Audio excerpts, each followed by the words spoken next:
So I am going to talk about underrepresented minorities. It's mostly going to focus on Black people and people of color, but I will touch a little bit on the incarcerated population and also a little bit on people with low English proficiency.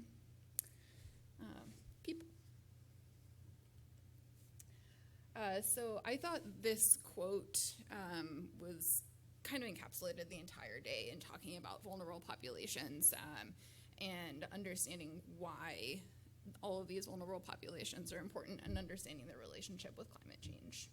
So I'll just give you a second. I don't need to read it to you. You guys can read.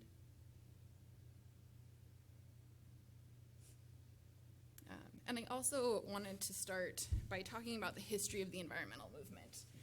Because the environmental movement historically has not included any of these people that we're talking about today. And unfortunately, it's not news that climate change has varying degrees of effects on people based on your gender or your color of your skin or being young or old. But historically, this has been avoided because they didn't want to take away from the message of climate change. So fortunately, we're finally figuring out that we do need to talk about these things, and we can't actually do anything about climate change if we ignore the disparate effects that it has on people.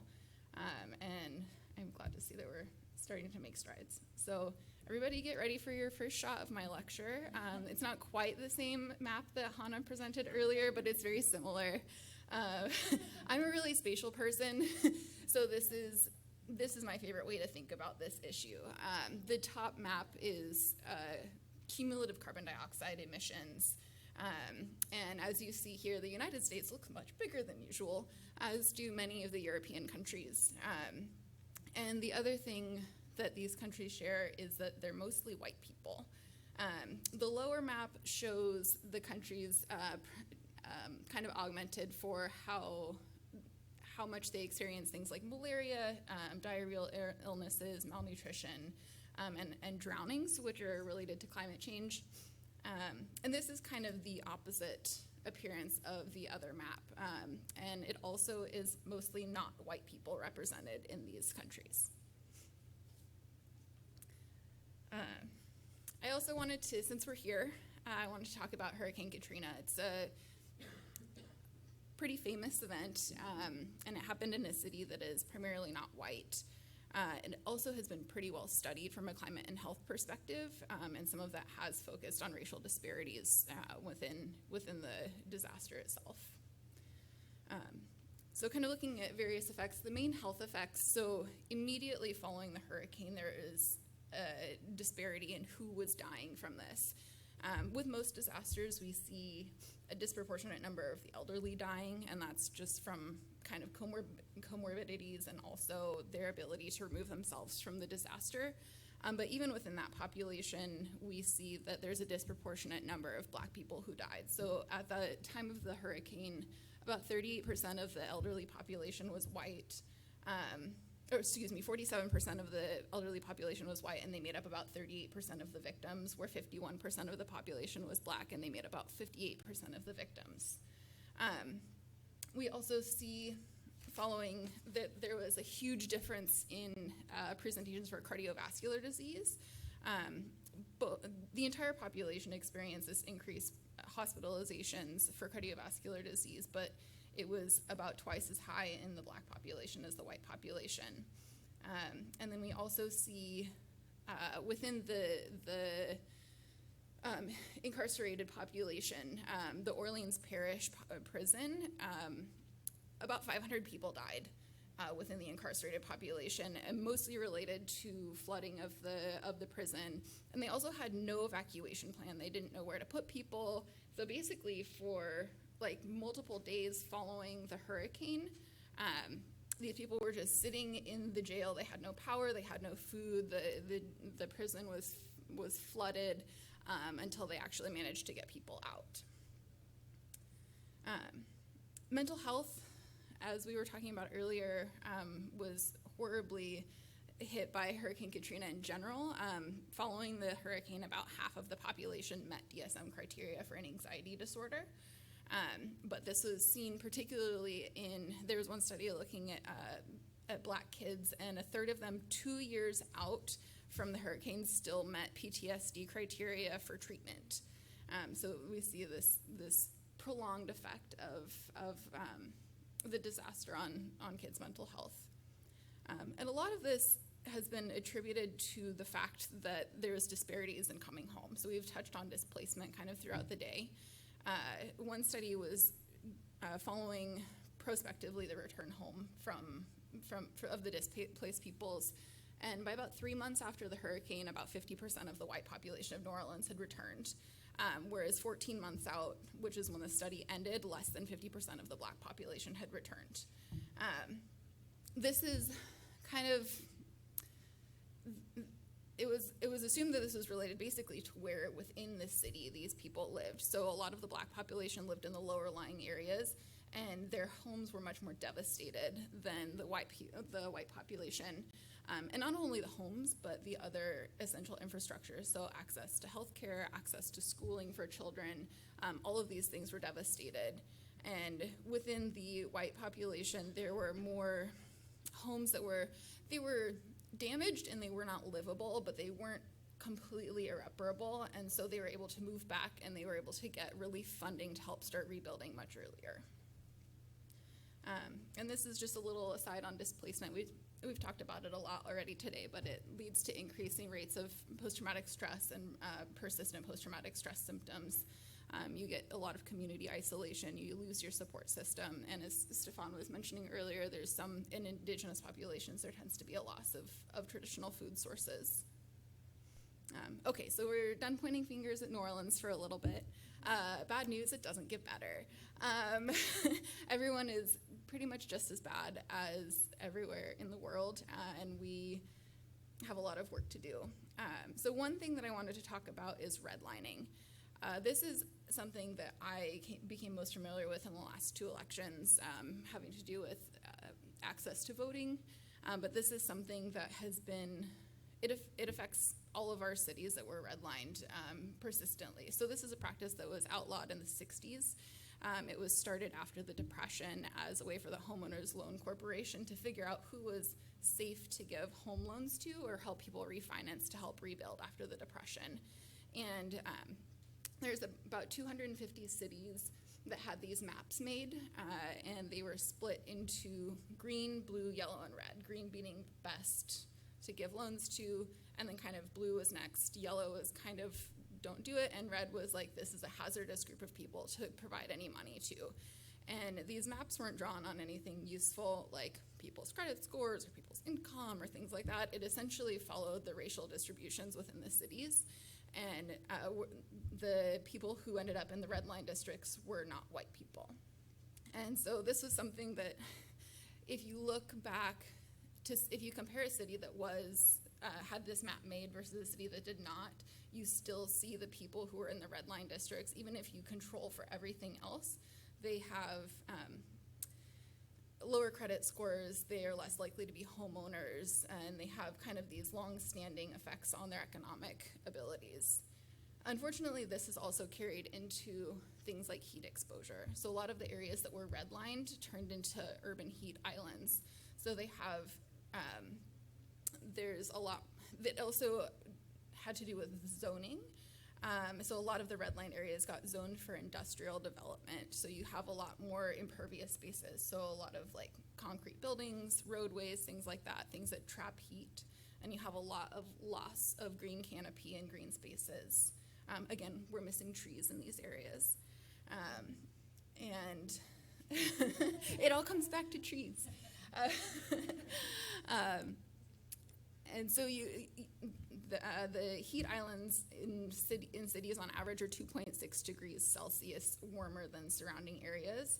And this is much worse in some places. I'm going to point fingers at another city, Portland. The discrepancy between areas that were previously redlined and other areas is as high as 7.1 degrees Celsius. So these discrepancies in heat, just the ambient temperature is exacerbated by the fact that a lot of people who live in these areas don't have access to air conditioning. And there was one study done in LA that showed Black people and Latino people had much less access to air conditioning than their white counterparts. And then there was another study in the Midwest that showed the Black population there had a 5.3% increase in mortality related to heat illness, and 2/3 of that was attributed to lack of access to air conditioning. So specifically, they're not able to access the one adaptive thing to help them with being stuck in a heat island. Other things that heat exacerbates, there's a lot of effect on cardiovascular health. There's increased rates of death from cardiovascular illness, specifically within the Black population. You see about 5% increase in cardiovascular illness compared to about a 2.5% increase for the general population for every 10 degrees Fahrenheit of anomalous heat exposure. There's also increased rates of preterm labor specifically in the Black population. And then a study in California looked at presentations for mental illness exacerbations during anomalous heat exposure, and the Latino population in California had the highest risk of presenting for self-injury or being victims of inflicted injury or homicide. Next within this, we'll talk about waste. So those redlined areas, again, were zoned more frequently for industrial areas, so this puts them at increased risk of having hazardous waste disposal and becoming Superfund sites. This is something that we see that most of the Superfund sites in the United States are within a mile of any sort of federally funded housing. And one study found that race was an independent predictor of how close you lived to a hazardous waste site, even when you control for household income or property value. And then air pollution. Air pollution itself, if you just looked at air pollution within the United States, it would be the 9th leading cause of death, right after diabetes. And this is also experienced differently by different people. So one study looked at the nitric oxide compounds, which are more related to transportation-related air pollution.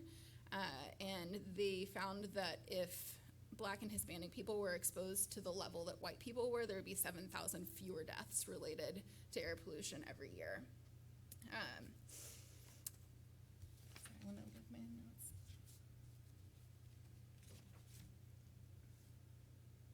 And there also is, so that's nitrous oxide, that's one specific kind. And then talking about PM 2.5, we also see increased rates of death. In the Black population, there's a 3.5-fold increase in death with exposure to PM 2.5. And then wildfire is kind of a weird one. So affluent white people like to move towards wildfires. I am guilty of this. I would love to live in Bishop at some point. Will back there is probably guilty of this too, as is probably Libby. And this is because we have this adaptive capacity, right? We have the ability to get fire insurance. We have the ability to get, to have the land around cleared to kind of implement these protective measures. And so there's, in general, less people of color in these areas, but the people of color who do live in areas of moderate to high risk of wildfires are less likely to have access to adaptive capabilities. So they're less likely to be able to afford fire insurance and have other fire mitigation services. And then also, especially along the West Coast, the very large population of Spanish-speaking people, there's much less literature available to help them have updates on fires. There's been multiple examples of them not being able to evacuate because there's no information available in their language, and so they are at much higher risk of exposure to these and being stuck in areas where the wildfires come through just because they can't get out or they don't know to get out. And finally, kind of all of these things together are going to cause issues with people getting the things that they need. So access to clean air, clean water, and food is already an issue, a baseline, and as the environment continues to become more stressed, these things are going to become more expensive. We already see a discrepancy in the amount of household income spent on things like food and housing between the poorest and richest parts of our country, and that's only going to get worse. We're seeing these effects a little bit with the recent increase in gas prices, where food became more expensive because it costs more to transport food, and so you're already putting that extra stress on people with lower income. And unfortunately in our country, that often means Black and brown people and they often experience poverty at much higher rates than white people do. And this isn't just us in the United States. This is unfortunately all over the country, all over the world, excuse me. As we remember from the map at the beginning, there are specific countries that are much higher risk, and then within countries, even like us, Australia is experiencing similar things. Much of the European Union is experiencing similar discrepancies in care. So this is something that we need to all be talking about. The clip that I wanted to play you, John Oliver on May 1st, his entire episode was about this, and I wanted to give you his closing words. If you have access to it, it's great. I think it's actually the whole episode is on YouTube. And yeah, he's much funnier than I am and does a great job talking about this. And I think that this is the last thing that is important to remember, is that we all have different ideas of what's important, and to really understand how we can help each other, we have to understand what everyone else thinks is important. So just be aware of what your fellows like. And then this is, if you want, my giant list of references. There it is.